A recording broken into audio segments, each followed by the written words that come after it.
کیا آپ جانتے ہیں کہ پاکستان کے طاقتور ترین حکمران نواب آف کالا باغ کو ان کے سگے بیٹے نے قتل کیوں کیا تھا؟ نواب آف کالا باغ کے حکم پر پاکستانی ایکٹریس نیلو کے ساتھ ایسی کون سی حرکت ہوئی تھی کہ وہ بیچاری خودکشی کرنے پر مجبور ہوئی؟ نواب آف کالا باغ ایک ایسے فیوڈل لارڈ کی کہانی ہے جس کے گھر کی خواتین اگر بازار کا رخ کرتی تو سارے بازار کو تالے لگا دیے جاتے اور راہ چلتے لوگ اس وقت تک دیوار کی طرف منہ کر کے کھڑے رہتے جب تک نواب صاحب کے گھر کی بیبیاں وہاں سے گزر نہ جاتی۔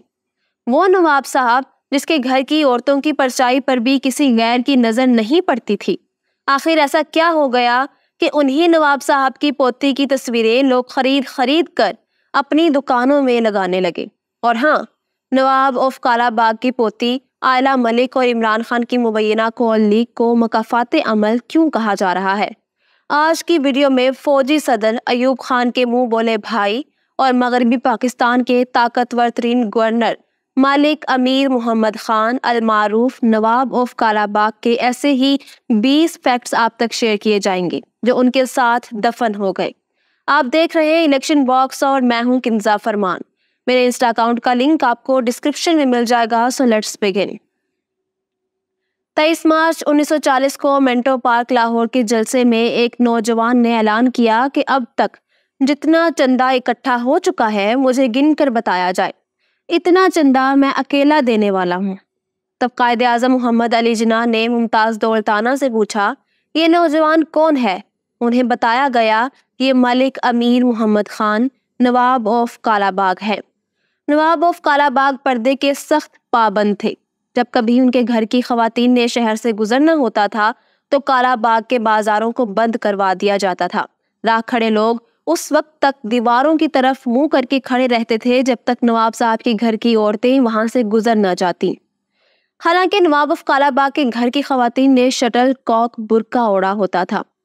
شاہ ایران کے اعزاز میں ہونے والے ایک شو میں پاکستانی سلور اسکرین کی نامور ایکٹریس اور ڈانسر نیلو کو مدعو کیا گیا۔ نہ جانے ان سے کس طرح کا رقص کرنے کی فرمائش کی گئی کہ نیلو نے صاف انکار کر دیا۔ یاد رہے کہ اس شو کے میزبان نواب آف کالا باغ تھے۔ نواب صاحب نے اسے اپنی بے عزتی سمجھا اور بدلہ لینے کے لیے کئی گنڈوں کو کھلی چھوٹ دے دی۔ جب نیلو کی پیشنس جواب دے گئی تو اس نے خودکشی کرنا چاہی، لیکن اتفاق سے اس کی جان بچ گئی۔ اس موقع پر حبیب جالب نے اپنی شعرا آفاق نظم لکھی جس کا پہلا بند کچھ یوں ہے: تو کہ ناواقف آداب شہنشاہی تھی، رقص زنجیر پہن کر بھی کیا جاتا ہے، تجھ کو انکار کی جرت جو ہوئی تو کیوں کر، سایہ شاہ میں اس طرح جیا جاتا ہے۔ سکندر مرزا نواب آف کالا باغ سے ملنے بوہڑ بنگلے تشریف لائے۔ سکندر مرزا کی بیوی نے نواب صاحب سے کہا کہ میں زنان خانے میں جا کر خواتین سے ملاتی ہوں۔ نواب صاحب نے جواب دیا ہماری عورتوں کا پردہ ہے۔ ناہید مرزا بولی میں بھی عورت ہوں۔ تو پھر نواب صاحب نے جواب دیا او بی بی، تمہاری جیسی عورتوں سے بھی پردہ ہے۔ نواب آف کالا باغ اپنی والدہ کی تجہیز و تدفین کے لیے کالا باغ میں تھے۔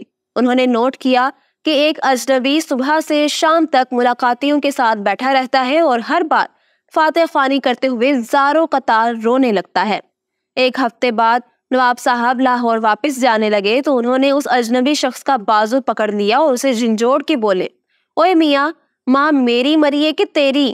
ایسا بتایا جاتا ہے کہ بعد میں نواب آف کالا باغ نے اس شخص کو گورنر ہاؤس ملاقات کی دعوت دی اور پھر کچھ عرصے بعد انہیں منسٹر بنا دیا۔ نواب آف کالا باغ کی چودھری شجاعت حسین کے والد چودھری ظہور الہی سے کھلی عداوت تھی۔ ایک رات چودھری ظہور الہی بلوچستان کے علاقے کولو میں تھے تو نواب اکبر بگٹی کو نواب آف کالا باغ نے حکم دیا کہ چودھری ظہور الہی کو قتل کر دو، جس پر اکبر بگٹی کا کہنا تھا کہ بلوچ مہمانوں سے ایسا سلوک نہیں کرتے۔ فیلڈ مارشل ایوب خان نے نواب آف کالا باغ کو اپنا منہ بولا بھائی بنایا ہوا تھا۔ ایوب خان نواب صاحب کی ذاتی شکار گاہوں میں آ کر شکار کیا کرتے۔ ایوب خان نے اپنے دور میں ایگریکلچرل ریفارمز متعارف کروائیں تو نواب آف کالا باغ نے 22,000 ایکڑ سے زائد زمین زرعی کمیشن کے حوالے کر دی۔ نواب صاحب کے رعب و دبدبے کا یہ عالم تھا کہ خود ایوب خان بھی ان سے ڈرتے تھے۔ نواب صاحب کے صاحبزادوں کے گورنر ہاؤس داخلے پر پابندی تھی، جبکہ ان کی بیگم صاحبہ نے گورنر ہاؤس دور سے بھی نہیں دیکھا تھا۔ نواب آف کالا باغ کے حوالے سے بتایا جاتا ہے کہ انہوں نے اپنی گورنرشپ کے دوران 1 روپیہ بھی بطور تنخواہ نہیں لیا۔ گورنر ہاؤس کا راشن پانی بھی کالا باغ سے بذریعہ ریل گاڑی لاہور کے گورنر ہاؤس منگوایا جاتا تھا۔ ایک بار ایوب خان نے اقوام متحدہ کی جنرل اسمبلی اجلاس کی شرکت کے لیے نواب آف کالا باغ کو بھی اپنے ساتھ لے جانے کا فیصلہ کیا۔ نواب صاحب نے الطاف گوہر سے کہا، میں اس پگڑی، دھوتی اور مونچھوں کے ساتھ یونائیٹڈ نیشنز گیا تو مذاق اڑے گا اور خوب ڈرامہ بازی ہوگی۔ ایوب سے کہہ دو میں نے نہیں جانا۔ نواب آف کالا باغ ایوب خان کے دور آمریت کی نشانی تھے۔ عوامی شاعر حبیب جالب کی شعرا آفاق نظم ایسے دستور کو، صبح بے نور کو، میں نہیں مانتا میں نہیں جانتا بھی اسی دور میں لکھی گئی تھی۔ خود نواب آف کالا باغ کہا کرتے تھے، میں اپنے دور میں صرف ایک بندے سے عاجز آیا ہوں اور وہ تھا حبیب جالب۔ میں اس کا کچھ بھی نہیں بگاڑ سکا۔ اگر اس کی زمین ہوتی تو میں چھین لیتا، جائیداد ہوتی تو میں ضبط کر لیتا، کھیت ہوتے تو جلا ڈالتا، سرمایہ ہوتا تو تگنی کا ناش نجا دیتا، مگر اس کے پاس شاعری تھی اور شاعر کا ضمیر تھا جس کا میں کچھ بھی نہ بگاڑ سکا۔ ملک امیر محمد خان۔ نواب آف کالا باغ کے بیٹوں کے نام نوابزادہ ملک مظفر خان، ملک اللہ یار خان، ملک اعظم خان اور ملک اسد خان تھے۔ نواب آف کالا باغ کے بعد ان کے بڑے صاحبزادے ملک مظفر خان ان کے جانشین ٹھہرے۔ اس وقت ملک مظفر کے صاحبزادے ملک وحید خان نواب آف کالا باغ ہیں۔ نواب آف کالا باغ کی پوتی اور ملک اللہ یار خان کی بیٹی سمیرہ ملک نون لیگ کی سابق MNA ہیں۔ خوشاب کے مقامی لوگ بتاتے ہیں کہ 2002 کے جنرل الیکشن میں سمیرہ ملک کی خوبصورتی کا بڑا چرچا تھا اور تب سمیرہ ملک کی ایک جھلک دیکھنے کو لوگ مرے جاتے تھے۔ تب لوگ 5 روپے میں سمیرہ ملک کے الیکشن پوسٹر اور سٹیکرز خریدتے اور انہیں فریم کروا کر اپنی دکانوں، بیٹھکوں اور گھروں میں ٹانگتے۔ سمیرہ کی چھوٹی بہن عائلہ ملک بھی MNA رہیں۔ وہ کچھ عرصے تک عمران خان اور تحریک انصاف کی سپورٹر تھی، لیکن بعد میں نواب آف کالا باغ فیملی نے عمران خان کا ساتھ چھوڑ دیا۔ یاد رہے کہ چند مہینے قبل عمران خان اور عائلہ ملک کی ایک مبینہ کال لیک ہوئی تھی۔ تب سے سوشل میڈیا پر ایسی پوسٹیں چلی کہ جس نواب آف کالا باغ نے اپنے دور میں اداکارہ نیلو کو ذلیل کیا تھا، آج اسی نواب صاحب کی پوتی عمران خان کے ساتھ کیسی کیسی ڈرٹی ٹاک کر رہی ہے۔ یہ سب مکافات عمل ہے۔ نواب آف کالا باغ کو صدر ایوب خان اپنی کابینہ میں وزیر بنانا چاہتے تھے، لیکن نواب صاحب نے یہ کہتے ہوئے وزارت لینے سے معذرت کر لی، کیا میں ان 2 ٹکے کے اراکین اسمبلی کے سوالوں کا جواب دیتا پھروں؟ لیکن پھر صدر پاکستان کی خصوصی درخواست پر نواب آف کالا باغ نے 1 جون 1960 کو مغربی پاکستان کے گورنر کا حلف اٹھایا اور یوں وہ چترال سے کراچی تک یعنی آج کے دور کے پورے پاکستان کے چیف ایگزیکٹو اور حاکم بن گئے۔ مولانا عبدالستار خان نیازی کا تعلق بھی میاں والی سے تھا، تاہم ان کا نواب آف کالا باغ سے سیاسی اختلاف رہتا تھا۔ ایک مرتبہ نواب صاحب کے حکم پر مولانا نیازی کو انارکلی بازار میں خوب پیٹا گیا۔ یہی وجہ تھی کہ مولانا عبدالستار خان نیازی نواب آف کالا باغ کو کالی سیاست کا کالا بھوت کہا کرتے تھے۔ 1961 میں جب ملکہ برطانیہ الزبتھ دوم لاہور آئی تو نواب آف کالا باغ نے یہ کہتے ہوئے کوئین سے ہاتھ نہیں ملایا کہ یہ ہماری مشرقی روایات کا حصہ نہیں ہے۔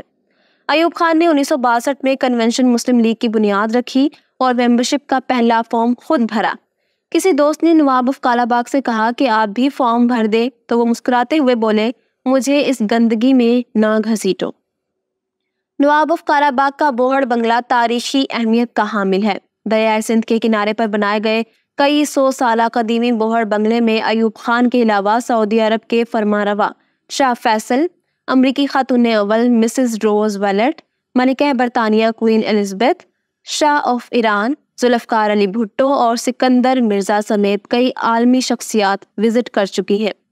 نواب of Kala Bagh corruption, nepotism اور رشوت کے سخت خلاف تھے۔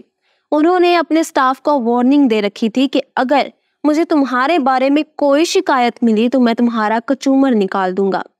ہارس اینڈ کیٹل شو کے دوران نواب آف کالا باغ ایوب خان اور ملکہ الزبتھ کی ایک تصویر اخبار میں شائع ہوئی جس میں ان کا کلہ صحیح نظر نہیں آ رہا تھا۔ نواب صاحب نے نور محمد کو بلا کر کہا، میرا کلہ صحیح بنا اور اسے اونچی ایڑی والی چپل لے کر آؤ، ذرا دیکھو تو اخبار میں میری تصویر عورت کے مقابلے میں کمزور نظر آ رہی ہے۔ نواب آف قارا باغ کو گورنری چھوڑنے کے اگلے برس 26 نومبر 1967 کو پر اسرار طور پر قتل کر دیا گیا۔ صدر پاکستان ایوب خان اپنی ڈائری میں لکھتے ہیں کہ جنرل موسیٰ نے دوپہر میں فون پر بتایا کہ نواب آف قارا باغ کو ان کے بیٹے اسد نے گولی مار کر ہلاک کر دیا۔ ایسا بھی بتایا جاتا ہے کہ نواب صاحب کا قتل ان کی بیگم صاحبہ نے کیا تھا، لیکن بیٹے نے والدہ کو بچانے کے لیے یہ قتل اپنے سر لے لیا۔ تاہم ناکافی شواہد کی بنا پر نوابزادہ ملک محمد اسد سزا سے بچ نکلے۔ آئی ہوپ آپ ہماری آج کی ویڈیو کو پسند کرتے ہوئے اپنے دوست احباب اور ہم خیال لوگوں تک شیئر کریں گے۔ جنرل رانی کی ایکسکلوسیو ڈاکیومنٹری دیکھنے کے لیے آپ یہاں اوپر کلک کر سکتے ہیں۔ ایرانی سپریم لیڈر آیت اللہ خمینی کی بایوگرافی کے لیے یہاں نیچے، اور ہمارے حکمرانوں کے سیاسی لطیفے آپ کو یہاں ملیں گے۔ الیکشن باکس سبسکرائب کر لیں۔ ملتے ہیں کسی نئی ایپیسوڈ میں۔ اپنا خیال اور مجھے دعاؤں میں یاد رکھیں۔ اللہ حافظ و ناصر۔